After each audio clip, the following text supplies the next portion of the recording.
欢迎收听华瑞投银观点。大家有没有注意到，全球债市正迎来一场前所未有的剧烈洗牌？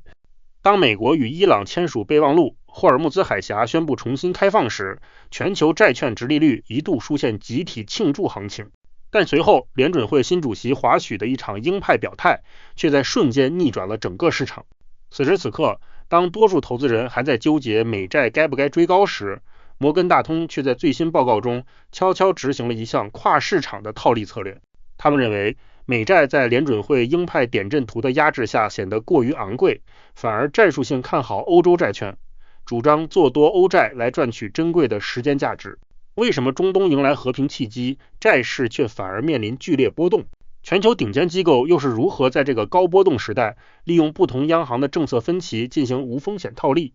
今天我们带你彻底拆解。摩根大通指出，虽然美伊签署了临时备忘录，使霍尔木兹海峡重开，但长期的地缘政治溢价消退可能只是暂时的。同时，联准会意外转趋优派，而欧洲央行、英格兰银行与日本央行等其他巨头则步调不一。在这种跨国政策分歧下，摩根大通的核心观点是，目前欧洲债券在区间震荡中展现出极具吸引力的持仓收益与交换利差机会，因此投资人应战术性做多欧洲债券，利用各国殖利率曲线的时间价值来应对美债的前端抛售潮。我们来拆解摩根大通做出这项判断的底层依据。首先是中东备忘录带来的短暂蜜月期。摩根大通指出，美伊签署临时备忘录并重开霍尔木兹海峡，促使发达市场债券殖利率在一周初期集体走低。然而，摩根大通预估，未来几个月中东的长期和平仍具不确定性，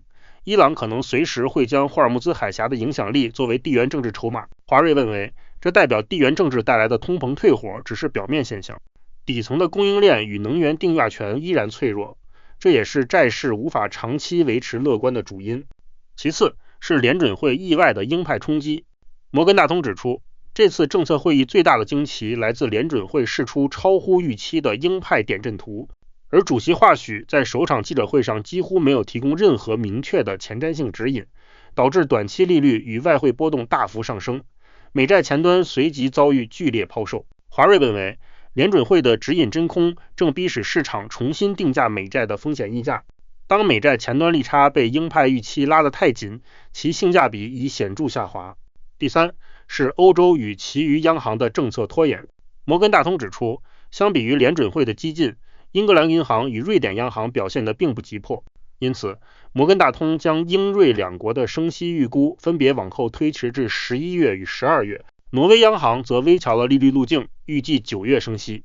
而澳洲央行则在连续3次升息后选择在 4.35% 按兵不动。华瑞认为，非美央行的拖延战术与联准会的鹰派立场形成了极强的时间差，这正是跨国套利空间被拉开的黄金期。第四是日本央行的预期内升息。摩根大通指出，日本央行是本周唯一升息的央行，将利率如预期上调25个基点至 1%。 华瑞认为，日银虽然升息，但在全球高实质利率的背景下仍处于被动跟跑阶段，这让日元与日本国债持续承压，并进一步将寻求避险的资金推往欧洲等高时间价值资产。在这份报告中，华瑞认为，市场目前最容易忽略的细节是各国殖利率曲线、交换利差的结构性机会。摩根大通指出，在欧洲利率区间震荡的背景下，交换利差与波动率的套利空间正处于极具吸引力的水平。华瑞认为，投资人往往只盯住名目殖利率的上下浮动，却忽略了当主要央行陷入指引真空、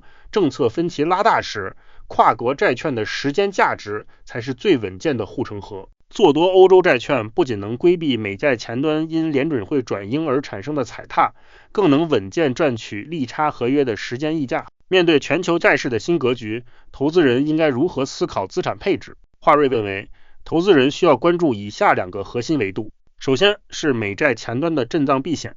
当联准会缺乏指引时，短天期美债的波动度将维持高位，不宜盲目重仓。其次是将欧洲债券作为战术性收益来源，利用其区间震荡的特性，锁定稳健的持仓收益。投资人应将英格兰银行与挪威央行后续的利率决议以及欧洲通膨数据作为关键指标，持续微调自身的跨市场套利布局。总结来说，联准会新主席华许的鹰派大转弯再次打破了全球债市的平静。但正是在这样的分歧中，摩根大通为我们指明了新的方向，规避过于拥挤且缺乏指引的美债，战术性转向欧洲债券，才是这个高波动时代最聪明的配置。以上就是本期节目的全部内容，感谢各位的观看，希望今天的内容对你有启发。如果您喜欢我们的内容，欢迎追踪华瑞。若您对加入华瑞有兴趣，或是想要与我们进一步联系，欢迎随时与我们联络。